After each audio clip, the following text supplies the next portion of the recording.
Hello बच्चों, कैसे आप सभी। होप करती हूँ कि सभी बहुत बहुत अच्छे होंगे और आप लोगों के एग्जाम्स की तैयारी काफ़ी अच्छी चल रही होगी।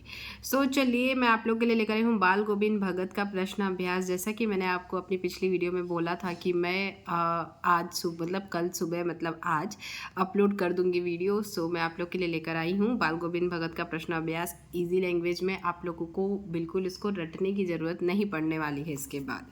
तो चलिए हम समझ लेते हैं कि इसके कैसे कैसे क्वेश्चंस है, क्या क्या है इसमें। तो ये सारे क्वेश्चंस हैं। फिर उसके बाद रचना अभिव्यक्ति है, भाषा अध्ययन है, फिर पाठ्येतर सक्रियता, इसमें कुछ कुछ और भी है।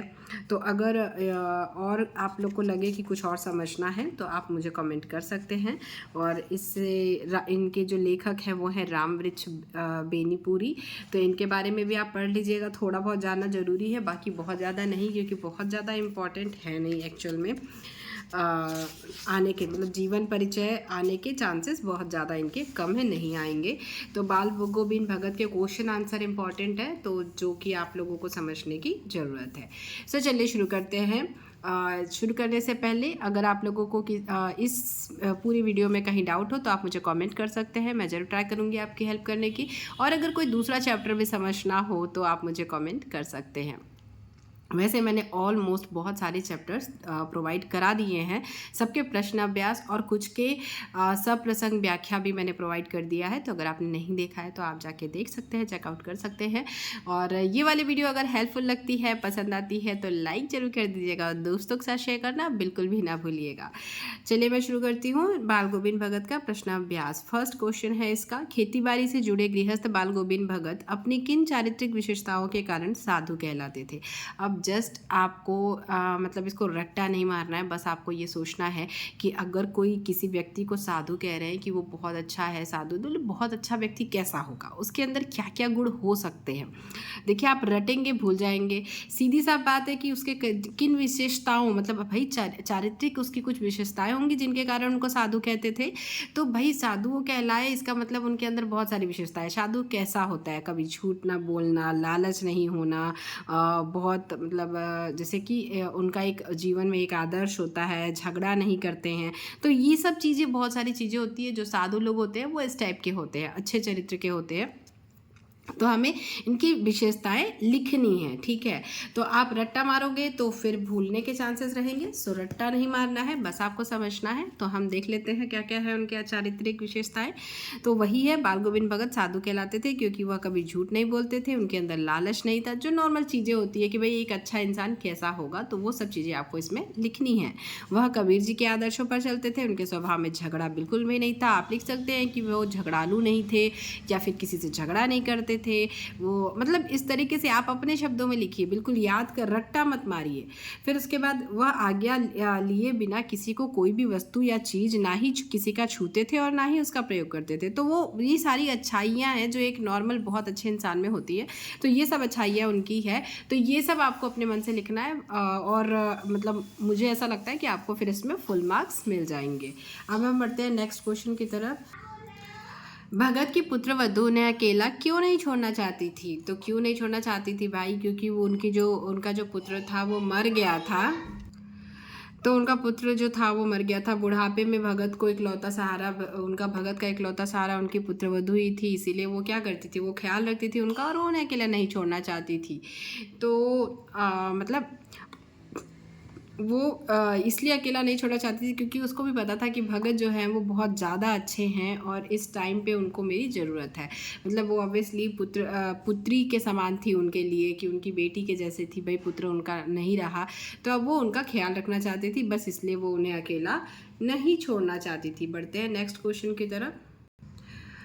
नेक्स्ट हमारा क्वेश्चन है, भगत ने अपने बेटे की मृत्यु पर अपनी भावनाएं किस तरह व्यक्त की। भगत ने अपने बेटे की मृत्यु पर अपनी भावनाएं कबीर के भक्ति गीत गाकर व्यक्त की। उन्होंने अपने पुत्र के शरीर को एक चटाई पर लिटा दिया, उसे सफ़ेद चादर से ढक दिया तथा अपनी पुत्रवधू से शोक की जगह उत्सव मनाने को कहा, क्योंकि उनके पुत्र की आत्मा का मिलन उसके परमात्मा से हो गया था। वो मतलब कबीर जी के उन्होंने भक्ति गीत गाए, दोहे गाए और उसके बाद उनका गीत गाकर वो मतलब उस चीज़ को वो ये इस तरीके से सोच रहे थे कि अब उनका पुत्र जो है, उसकी जो आत्मा है वो परमात्मा से मिल रही है, इसलिए वो खुशी मना रहे थे। वो मतलब उस तरीके से नहीं सोच रहे थे कि वो मुझे छोड़कर चला गया। नेक्स्ट हमारा क्वेश्चन है, भगत के व्यक्तित्व और उनकी वेशभूषा का अपने शब्दों में चित्र प्रस्तुत कीजिए। आपने पाठ पढ़ा ही है, आपको क्या लगता है, मतलब उनके बारे में जो लिखा हुआ है उससे आप क्या समझते हैं, तो उसको आपको यहाँ पे दिखाना है, बताना है, ठीक है। तो भगत जी थे वो कबीर के आदर्शों का पालन करते थे, सबसे बड़ी बात, और पालन करने वाले व्यक्ति थे, और गृहस्थ होने के बावजूद उनमें साधु वाले गुण थे। वह ना किसी से झगड़ा करते थे, ना किसी को कष्ट देना चाहते थे, बिना आज्ञा के किसी की वस्तु को छूते नहीं थे। मतलब सारी अच्छाई वाले जो गुण होते हैं ना, अच्छे व्यक्ति वाले, सब उनमें थे।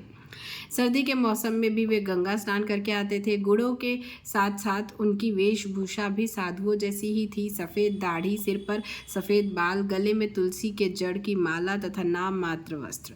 तो इस तरीके से उनका जो रहन सहन था, उनका जो वेशभूषा था, उनका व्यक्तित्व था, इस तरीके का था। तो ये ज़रूरी नहीं है कि जो इसमें लिखा है वही लिखना है, आपको जैसा समझ में आया, आपने पढ़ा है पाठ में, आप उस तरीके से उनका मतलब विवरण कर सकते हैं। उसके बाद हमारा क्वेश्चन आता है, बाल गोविंद भगत की दिनचर्या लोगों के अचरज का कारण क्यों थी भाई? क्योंकि भगत की दिनचर्या लोगों के अचरज का कारण इसलिए बन गई थी क्योंकि वृद्ध होने के बावजूद भी वो क्या करते थे, अपने सिद्धांतों और आदर्शों का गहराई के साथ पालन करते थे। वह अकेले ही खेती करते थे और सर्दी में भी गांव से 2 मील दूर गंगा में स्नान करने जाते थे। तो ये सब चीज़ें सभी के लिए आश्चर्य की बात थी, क्योंकि वो तो भैया ठंड के दिनों में सोए रहते थे, बट बाल गोविंद फिर भी जाते थे स्नान करने गंगा में। मतलब उनकी जो आदतें थी वो साधुओं वाली थी। तो पाठ के आधार पर बाल गोविंद भगत के मधुर गायन की विशेषताएं लिखिए।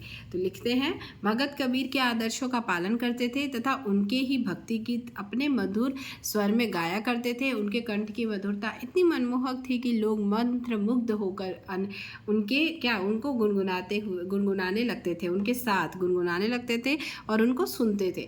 तो इस तरीके से उनका जो गायन था वो बहुत बढ़िया था। और कबीर के दोहे, मतलब उनके जो कबीर के जो गीत होते हैं, अगर गाता है कोई भी तो हम भी वैसे ही हो जाते हैं, मतलब बहुत अच्छा लगता है सुन के।